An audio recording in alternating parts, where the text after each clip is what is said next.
Berarti segala sesuatunya itu ya kita kembaliin lagi kepada niat. Ya khususnya ya kita harus ya tautin itu sama Allah lah intinya gitu ya. Kita apa ya kita kerja kita barengin lah gitu, kita barengin sama Allah gitu. Karena kalau udah ada campur tangan Allah lah, kita udah ngerasa gitu. Ya gue yakin nikmat aja gitu ya kan.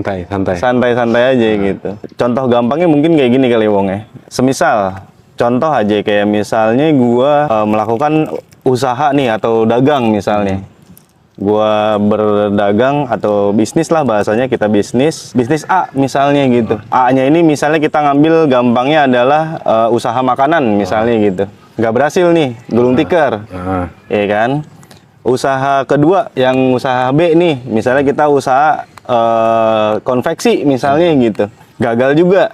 Di usaha ketiga nih, usaha kita ketiga, semisalnya kita penyedia jasa. Ternyata di penyedia jasa kita berhasil nih. Bahasanya gitu. Nah lucunya gue yakin ya mungkin termasuk gue juga, gue yakin orang bakal berpikirnya kenapa nggak dari dulu aja gue main usaha jasa kalau ternyata gue berhasil nih gitu. Ternyata bidang gue di usaha jasa. Padahal dia lupa, dia udah ngelewatin 2 step nih gitu ya kan. Dia udah ngelewatin 2 step atau gue udah ngelewatin 2 step. Gue udah habis usaha makanan, habis itu gue usaha konveksi, habis itu gue usaha jasa. Ternyata gue berhasilnya di usaha jasa nih gitu. Kalau kita ngomongin step by stepnya ya harusnya nggak bisa dilupain.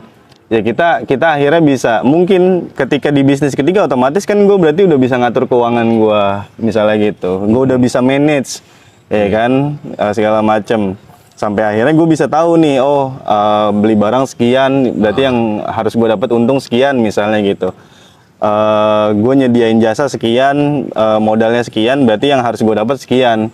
Sampai akhirnya berhasil kayak gitu. Dan itu kan udah belajar dari bisnis yang pertama dan bisnis yang kedua gitu. Dan itu udah jalan Allah sebenarnya kalau misalnya kita balik lagi gitu ya kan. Emang udah jalan Allahnya begitu gitu. Kita harus ngerasain gagal dulu baru bisa ngerasain berhasil. Bener. Kayak gitu. Ya apa namanya? Itu kalau ya tadi balik lagi kalau misalnya kita ngelakuin sesuatu itu ya kita barengnya sama Allah gitu.